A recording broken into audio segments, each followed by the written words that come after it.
them a square. See? Okay. Hi, everybody. Well, let's see now.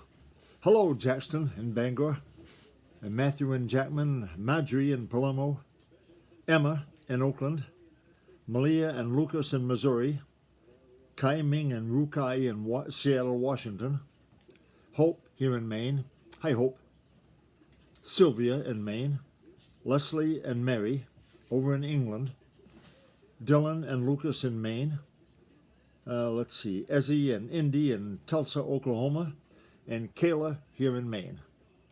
Wow. Hi, everybody. Chapter 20 of Old Granny Fox. A twice stolen dinner. Now, let's see. No one ever is so smart that someone else may not prove to be smarter still, says Old Granny Fox.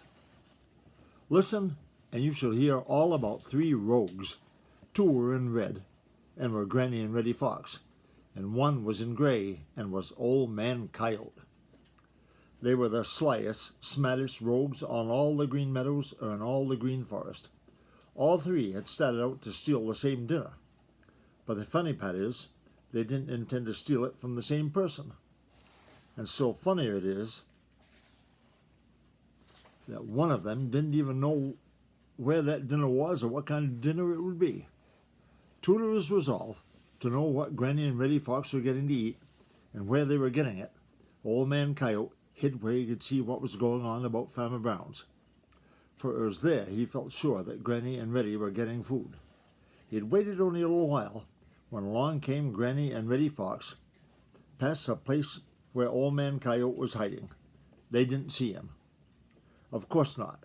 He took care that they should have no chance. But anyway, they were not thinking of him.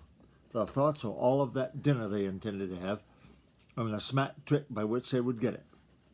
So with their thoughts all on that dinner, they slipped up behind the barn, prepared to work the trick which had been so successful before. Old Man Coyote crept after them. He saw Reddy Fox lie down where he could peep around the corner of the barn to watch Bowser the Hound and to see that no one else was about. He saw Granny leave Reddy there and hurry away. Old Man Coyote's wits worked fast. I can't be in 2 places at once, thought he, so I can't watch both Granny and Reddy.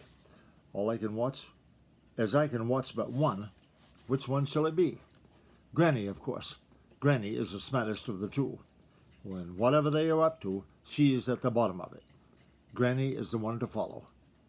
So like a gray shadow, crafty Old Man Coyote stole after Granny Fox and saw her hide behind the corner of the shed, at the end of which was the little house of Bowser the Hound.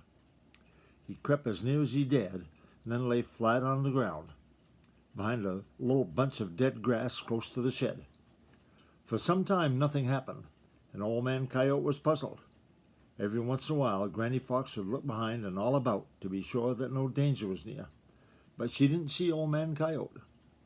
After what seemed to him a long time, he heard a door open on the other side of the shed.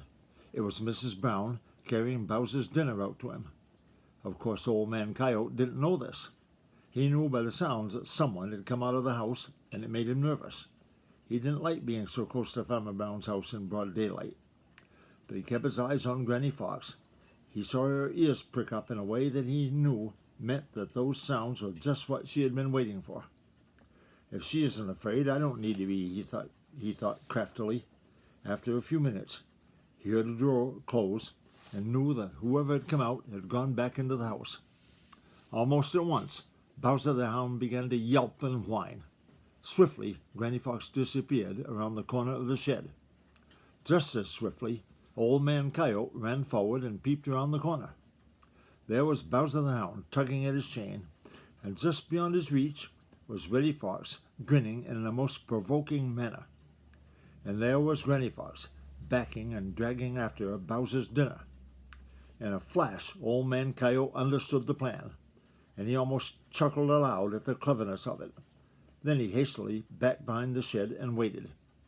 In a minute, Granny Fox appeared, dragging Bowser's dinner. She was so intent on getting that dinner that she almost backed into Old Man Coyote without suspecting he was anywhere about. "Thank you, Granny. You needn't bother about it any longer. I'll take it now, growled Old Man Coyote in Granny's ear. Granny let go of that dinner as if it burned her tongue, and with a frightened little yelp, leaped to one side. A minute later, Reddy came racing around from behind the barn, eager for his share. What he saw was Old Man Coyote bolting down that twice-stolen dinner, while Granny Fox fairly danced with rage. That's the end of that chapter, folks, and I'll read another one soon. Bye-bye, everybody.